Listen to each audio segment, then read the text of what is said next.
So make sure to check out Brenda's book, How to Write a Killer LinkedIn Profile. And you can certainly be joining into Career Lab in the following weeks. We're here noon to 1 p.m. Central Time every week. Follow up with us with questions, and we will be sharing with you where you can review this. LinkedIn's a little clunky when it comes to finding old posts and events and things. So we are putting it on YouTube where that's just easier to find.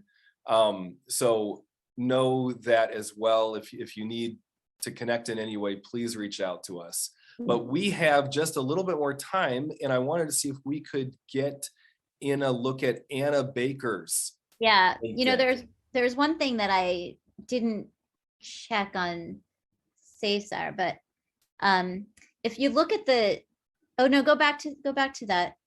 Okay. If you look at the address, the URL. Oh, up here. There. Yeah. See how there are all those numbers at the end? So wait, let's take a look at, yep. Okay, Cesar's doesn't have that. Yeah. Okay. Yeah. So you can customize that. So when you go into your edit function on LinkedIn, you go to that area, you can easily customize your URL so it doesn't have all of those numbers. And then when you put your LinkedIn profile, and you should have your LinkedIn profile URL on your resume. Yeah, see, Dana's customized hers, you've customized yours. And where is that on here? I go, oh, it's kind of hard to do it because we're live. Well, you can see it. You can see it in the top in the address. Oh, you're saying how to change it? Yeah, how would somebody... So on the top, nope, on the top right, it's covered up now. Edit public profile a little bit down. Next line. Oh, here we go, right there. Edit public profile and URL. Yeah. Okay, perfect. And that's where you go and okay. Mm-hmm. And they can edit all of these. Figure it out once they're in there. Yeah. Okay. Yeah. Really, it's pretty easy to figure out the interface with LinkedIn, how to add things and edit things. You know, there's little pencil symbols all over the place. And I feel like people on this call can probably figure that stuff out. Okay. So Anna, what we're looking at here behind Anna's face is the default background image for your LinkedIn profile. This is something that I prefer not to see. So Anna, come up with something that that is representative of who you are.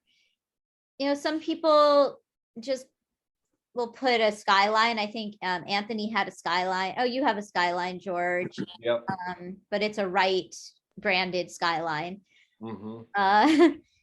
And well, I like to say full disclosure, I have not updated my profile in literally years. So It is so antiquated, but I'm very open to whatever critical information I need to change.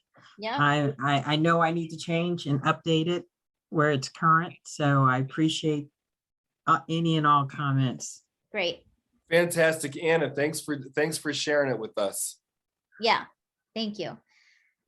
So, you know, get a background image. Then, oh, let's check something here. See where it says contact info? This is also something that you have control of. So when you look here, this is great because we have an email address for Anna. This may or may not be current. But if you really want people to be able to contact you and find you, especially if you're a job seeker, you do want to make sure that you have an email address in here and also a phone number. Now, I understand, you know, if you really don't want to put it there, that's up to you. But if you want people to easily be able to reach you, you can have an email address that you only use for your job search so that it doesn't really bother you if someone spams it.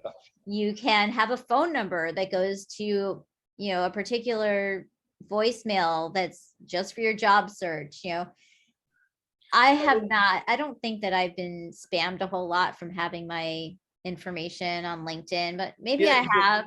The one thing I'm finding with that I want to share, Brenda, is that I typically, and most people I know, just don't pick up their phone if a number is calling it that they don't recognize.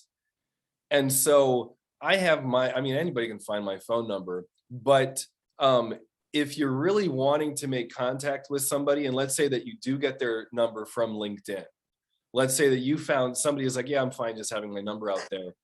It often makes sense to send a specific text message to say, hey, this is George. We connected on LinkedIn. We had a conversation about that, wondering if you wanted to have a follow-up phone call. And then it's like, most people say, oh yeah, great. Thank you so much. Yeah, I don't pick up my phone when it's a number I don't recognize. Just because there's so many robocalls happening and people can get your number so easily these days, that just a note to you, if you are reaching out, let's say you're in a job search, you're reaching out to people. I typically don't leave a voicemail. If somebody doesn't answer, I'll just send a quick text that says, hey, this is who I am. This is why I'm calling. And that way, it's way more likely that we're actually going to connect. So just wanted to throw that in here. Well, I'm one of those people. If I don't have your name attached to a phone number, I'm not going to answer it. Yep. Same here. And then I had a question about the certifications. I didn't mean to go on and on and on. That was strictly by accident. Is it really necessary that I have, because I actually have more certifications, but I don't want that to take up the space by my name. If there's certifications that an employer is going to care about, then I would. Up here? Yes. You don't need to put all of them there. I mean, put the most important ones that someone's going to care about. You have complete control over what appears in this.